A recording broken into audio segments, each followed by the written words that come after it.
Jasmine Crockett destroys Trump on live TV after he said Obama committed treason. He said it with a straight face, as if history had no memory, and the room froze. On live television, with cameras blinking and millions watching, Donald Trump uttered words no one expected. Barack Obama committed treason. And for a few seconds, silence swallowed the air, until Jasmine Crockett leaned forward, stared right through him, and began to speak. Before we go further, make sure to subscribe right now, because what you are about to witness will leave you speechless. Her voice did not shake. Her eyes steady. The calm before a storm. Did you just accuse a former president of the United States of treason, without any proof, live on national television? The panel around them shifted uncomfortably. The moderator looked like he wanted to vanish. Trump, smug as ever, repeated his claim. But this time, Jasmine did not let him finish. "Let me remind you of what treason actually means," she said, leaning in. "It means betraying your country to an enemy. Not leading with dignity. Not serving 8 years without a single scandal of personal greed. You do not get to redefine truth just because you are angry that history did not make you look like a hero." The air thickened. Trump raised a hand, tried to interrupt. She raised hers too, but not to silence him. To tell a story. "You want to talk about betrayal? My uncle fought in Iraq under Obama's command. He believed in that flag. Came home broken, but proud. When you disrespect Obama, you do not just attack a man. You insult everyone who still believes this country stands for something." Trump's smirk started to fade. He shifted in his seat. The audience caught it. A man who had mastered performance suddenly looked like he forgot his lines. Jasmine did not stop. "You have lied about elections. You have lied about immigrants. You have lied about the people sitting in this room. But calling Obama a traitor? That is not just another headline. That is dangerous." Then came the moment no one expected. She pulled out a document. "You say Obama betrayed this country? Then explain this." A letter, dated 3 weeks before the 2016 election. Signed by intelligence officials, warning about foreign interference. A letter you ignored. A truth you buried. The moderator leaned forward. "Ms. Crockett, are you saying?" She nodded. "I am saying treason is not a word you throw at people who made you feel small. It is a crime you commit when you choose ego over democracy. And you, sir, have been playing that game for far too long." Gasps spread across the studio. The camera zoomed in on Trump. He blinked. For once, he did not have a comeback. And that is when America leaned in, holding its breath, as the battle had only just begun. He tried to laugh it off, the way he always did, tilting his head back, throwing out a careless chuckle like the room still belonged to him. But something was different this time. Jasmine did not flinch. She did not blink. Her silence, sharp and steady, was louder than any insult. Trump looked around, expecting the usual applause or backup from the panel. Instead, even the most conservative faces sat still, unsure how to respond. The script he had relied on for years was slipping, and she was the one flipping the pages. "You know what the problem is, Donald?" Jasmine finally said, her tone low but clear. "You think this country belongs to you. That you get to decide who is loyal and who is not. But America is not your stage. And Barack Obama is not your enemy. He is your mirror. That is why you hate him. Because he became everything you pretended to be." The audience murmured again. Trump leaned forward, trying to cut her off. "You do not know what I hate," he said, his voice sharper now. "You do not know me." "But I do," she replied instantly. "And so does every woman who has had to sit quietly while a man shouted over her. So does every black family that watched you question Obama's birth certificate. So does every immigrant you turned into a villain. You may not have committed treason, but you have betrayed the very soul of this nation."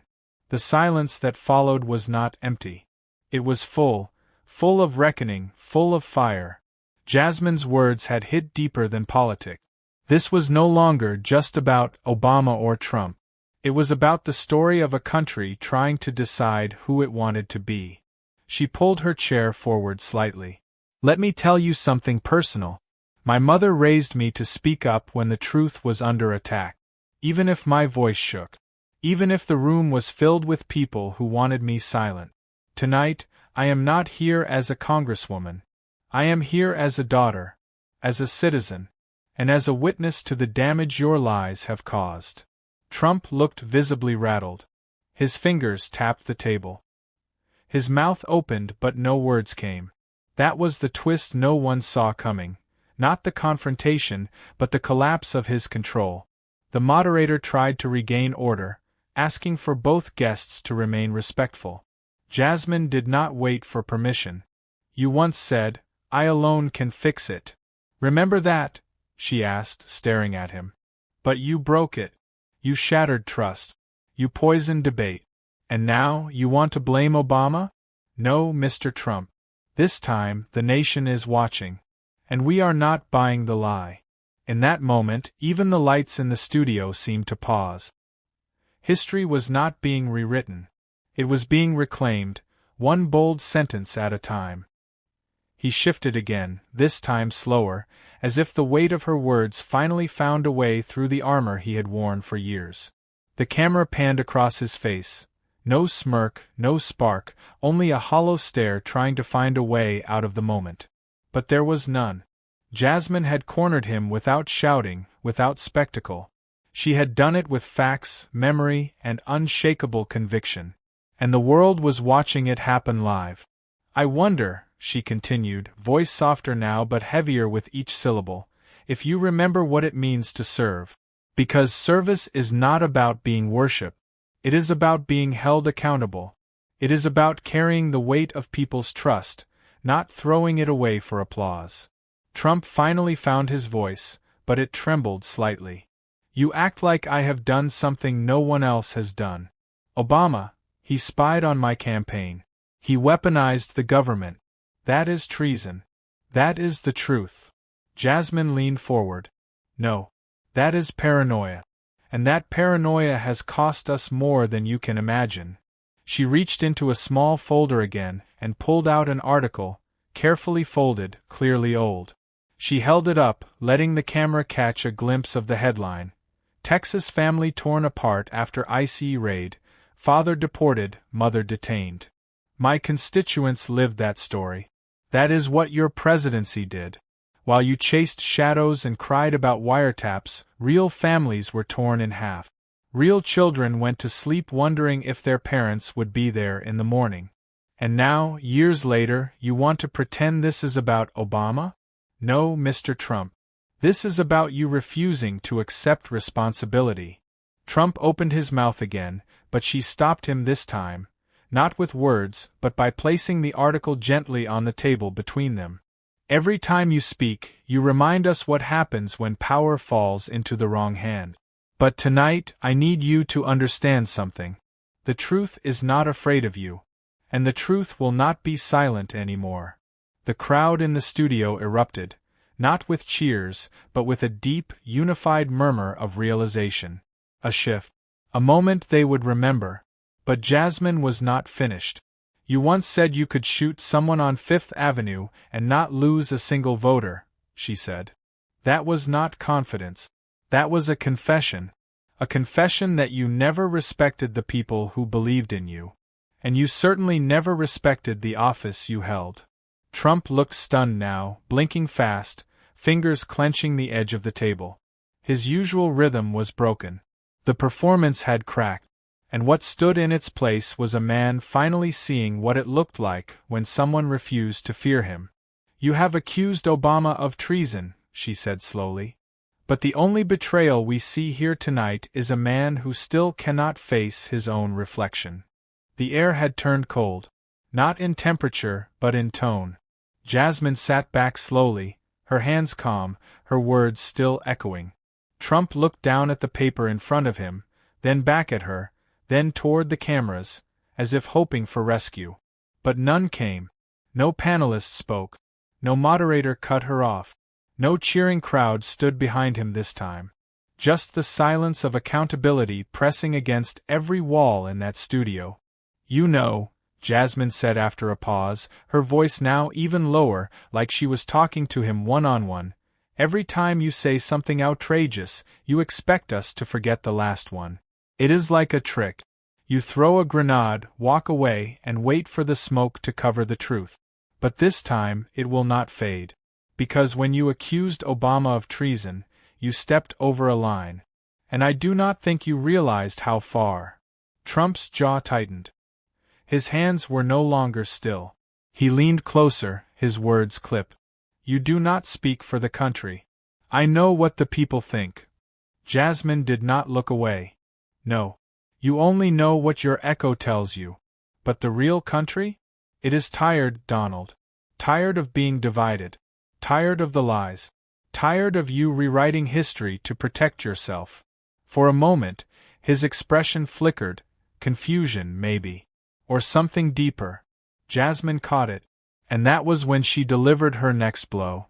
"Let us talk about patriotism," she said, glancing at the audience now.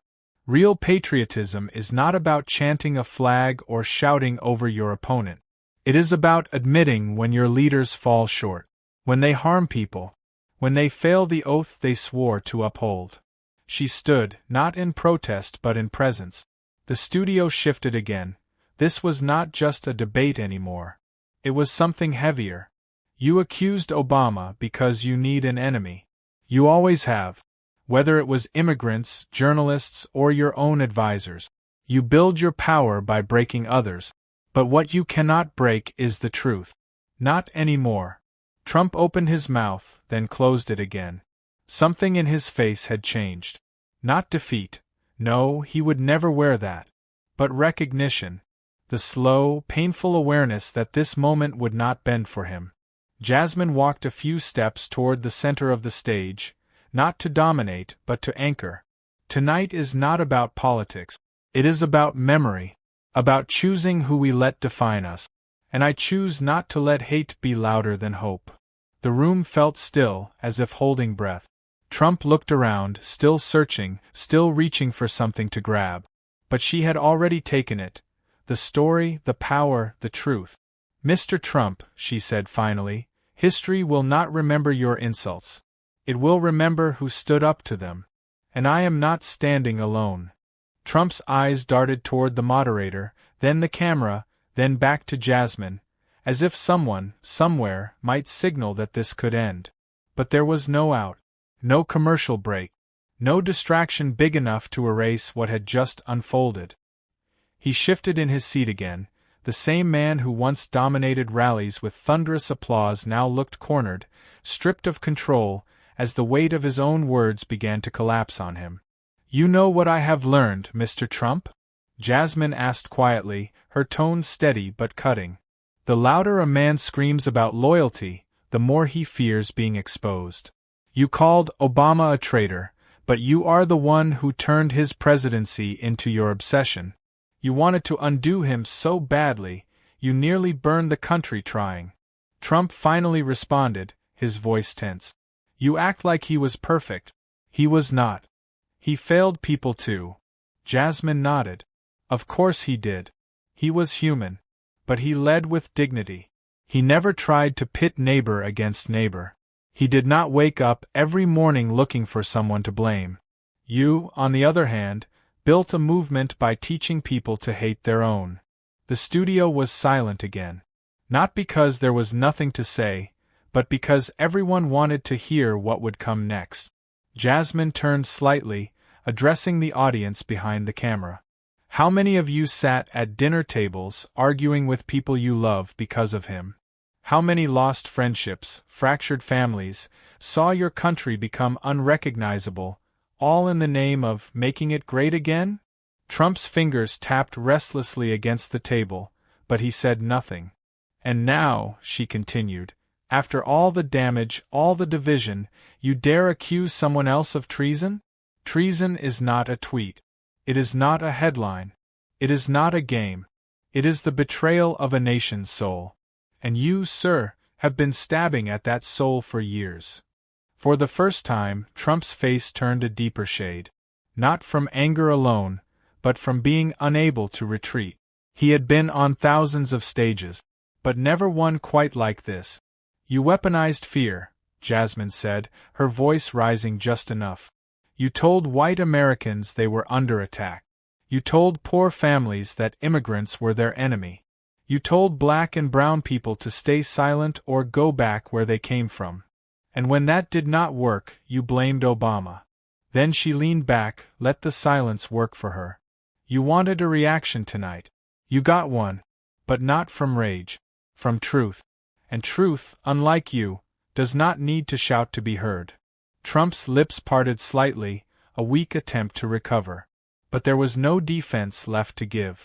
The words he had used so carelessly for years were now standing trial, and Jasmine was the one holding the gavel.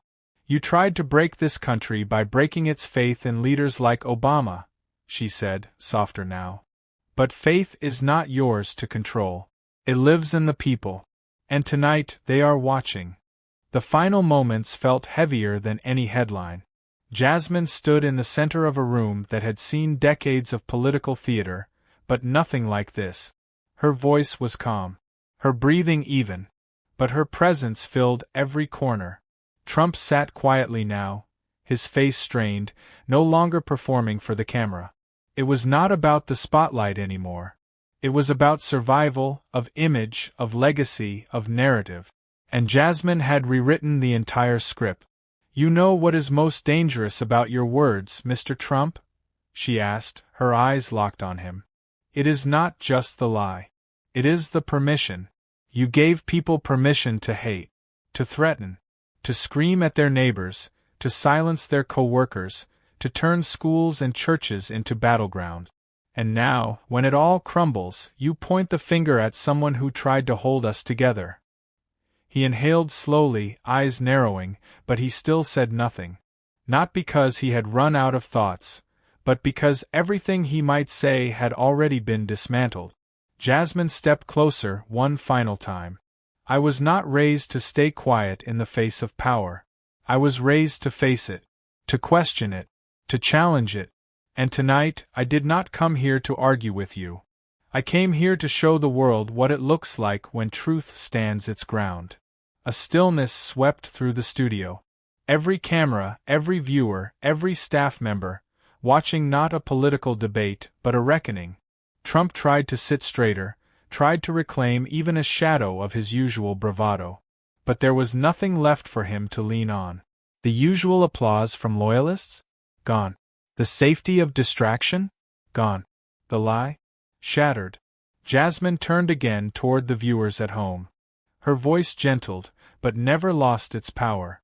This is not about two people on a stage. It is about what kind of country we want to be. One that rewards volume? Or one that listens to reason? One that forgets its values every 4 years? Or one that defends them every single day? Trump stood suddenly, as if motion might change the energy in the room. But he did not speak. He knew he could not win this moment, not with sound, not with spin. He had underestimated her, and now he stood in the consequence of it. Mr. Trump, Jasmine said, not moving, you can walk out. But the truth stays. It echoes. And it grows louder each time someone dares to speak it. And with that, she stepped back toward her chair, placed her papers down gently, and sat without another word. There was no need for a dramatic ending. The damage was already done, but not by her. The camera caught Trump's face one last time, uncertain, silent, hollow. Then it panned out slowly, capturing the whole stage. For once, it was not the one who shouted who owned the room. It was the one who never flinched. And across the country, millions of hearts whispered the same thought. She said what we have been waiting to hear.